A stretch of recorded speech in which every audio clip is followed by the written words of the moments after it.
کر رہا ہے اور یاد بتا تو سکی کتنی حسرتیں اس کے لہجے میں رکھی ہوں گی، کتنا خیال اس کی باتوں میں رہا ہوگا، کون سا درد اس کے انداز میں ہوگا جب بچے نے ماں سے اتنا کہا، اے ماں لوگ کہتے ہیں سیب میٹھے ہوتے ہیں، اے ماں آج میرا بھی جی چاہتا ہے سیب کھانے کو۔ اللہ اکبر، جب اتنا بچے نے کہا، ماں نے بیٹے کا ہاتھ پکڑا، روکے کا لخت جگر، ہمارے گھر گھر کئی دن تک چولہا نہیں جلتا ہے، اس کی قیمت 200 روپے کلو ہے، اسے ہم کھا کر سکتے ہیں، اے بیٹے یہ امیروں کا حصہ ہے۔ اور مجھے بتا تو سکی کتنی حسرتیں یتیم کے دل میں دب کے رہ گئی ہوں گی، کتنی آرزوؤں کا گلا گھٹا ہوگا، اور جب ماں نے بیٹے کو روکا ہوگا اس بیوہ کے جگر پہ کیا گزری ہوگی۔ اور میلاد والوں، میلاد صرف یہ نہیں ہے کہ جھنڈے لگا کے لائٹ لگا لو، میلاد یہ ہے اگر یتیم روتا ملے سینے سے لگا اس کے ہاتھ میں جھنڈا دے، اگر وہ بھی راضی ہو گیا مدینے والا میلاد۔ نعرہ تکبیر، نعرہ رسالت،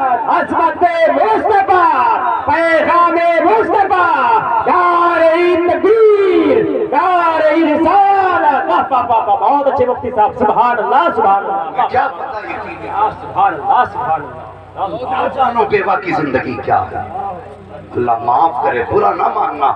سارے بریلوی بیٹھے، ہاں سارے بریلوی بیٹھے، لیکن 40ویں پہ 6 ڈیگے بن رہی ہیں، تیجے پہ 3 ڈیگے بن رہی ہیں، ابھی کفن پہنا نہیں ہے بندے نے، ٹھیکیدار آ کے کہتے ہیں بریانی کتنی بننی ہے، ہاں بریانی کتنی بننی ہے، حساب لگ رہے ہیں، اور تجھے بریانی کی پڑی ہے اس بیوہ سے پوچھ جس نے آج سفید دوپٹہ اوڑھا ہے، اللہ یہ زندگی بھر اس داغ کو مٹا پائے گی؟ اس یتیم سے پوچھ جو باپ کے جنازے سے لگ کے رو رہا ہے، کیا زندگی میں کبھی دوسرا باپ پائے گا وہ؟ اس بیٹی سے پوچھ جو کونے میں پڑی ہے، اس کی حسرتیں آج دفن ہو کے رہتی ہیں، کیا کوئی اس یتیم کو آج ہاتھ تھامنے کے لیے کل آئے گا؟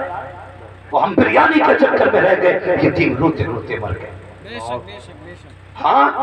ابھی کفن پہن کے میلہ نہیں کیا جاتا، ہماری قوم بریانی پہ ٹوٹ جاتی ہے۔ یار مسلک کے اعلیٰ حضرت یہ نہیں ہے میتوں میں بریانیاں کھانے جاؤ، مسلک کے اعلیٰ حضرت یہ نہیں ہے کسی کے برتن میں جا کر کے چمچے بجانے جاؤ، مسلک کے اعلیٰ حضرت یہ ہے اگر تمہیں پتہ چلا کہ کوئی غریب گیا ہے، سر پہ قرضہ چھوڑ کے گیا ہے، پیچھے یتیم چھوڑ کے گیا ہے، 500 روپے کا نوٹ جیب میں ڈال لے، چاہے اس کو مرنے والے کے گھر جا اور جا کے پوچھ کے اس کی بیٹی کہاں ہے، کوئی بتائے گا کسی کونے میں بیٹی بے ہوش پڑی ہوگی، کسی کونے میں بیٹا تڑپ رہا ہوگا، اور یار یہ مسئلہ کے اعلیٰ حضرت نہیں، اس کے چاول کھا کے آ بلکہ اپنی جیب کا 500 کا نوٹ نکال، یتیم کی جیب میں ڈال دے، ادھر یتیم راضی ہوگا ادھر مدینے والا راضی۔ نعرہ تکبیر، نعرہ رسالت، واہ واہ واہ، سبحان اللہ سبحان اللہ۔ بتائی یتیمی کیا ہے؟ میرے حضور سے پوچھو یتیمی کیا ہے۔ نبی کی امی نے کیا کہا، اس دن میرے گھر میں چراغ بھی نہیں تھا، چراغ میں تیل نہیں تھا، فرماتی اتنا دکھ ہوا، کہتی ہیں آج پہلی بار اتنی عبداللہ کی یاد آئی، کہتی ہیں تو بیوہ گھر میں اندھیرا اور ہر بچہ پیدا کرنے والی خاتون کو دوسری عورتوں کی ضرورت ہوتی ہے، ہاں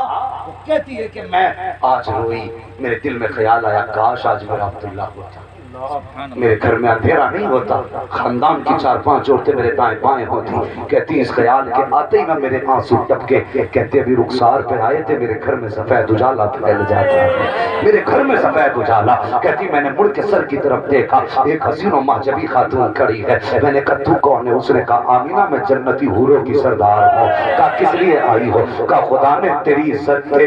دایا بنا کے مجھے بھیجا ہے کہ تجھے عام عورتیں نہیں بلکہ جنت کی حوروں کی سردار آئی ہے تیری دایا بن کر کے۔ کہتی جب میں نے اس کو دیکھا مجھے راحت ملی، میرے گھر میں سکون تھا، نور تھا۔ کہتی پھر کچھ دیر گزری پرندے آ گئے، ان کی چونچوں میں موتی تھے، میرے بستر کے چاروں طرف موتی بکھیر دیے، میں نے دیکھا کہ ستارے اتنے نیچے آ گئے، مجھے ڈر لگنے لگا، میرے گھر میں اندھیرا تھا نا، کہتے ستارے اتنے نیچے آ گئے، مجھے ڈر لگا کہیں میرے اوپر گر نہ جائے، کہتی مجھے یہ ڈر تھا۔ ادھر دیکھو آمینہ کا گھر سجایا جا رہا ہے، اب دیکھو ادھر کیا تیاریاں ہو رہی ہیں۔ رب نے فرمایا جبریل امین عرض کرتے ہیں جی رب جلیل کا جاؤ جنت کو سجا دو، کہتے ہیں اے میرے مالک جنت تو کہتے ہی خوبصورت جگہ کو ہے، کہ نہیں آج جنت کو بھی پتہ لگنا چاہیے جس کے لیے جنت سجائی گئی ہے، آج وہ آ رہا ہے، آج محبوب آنے والا ہے،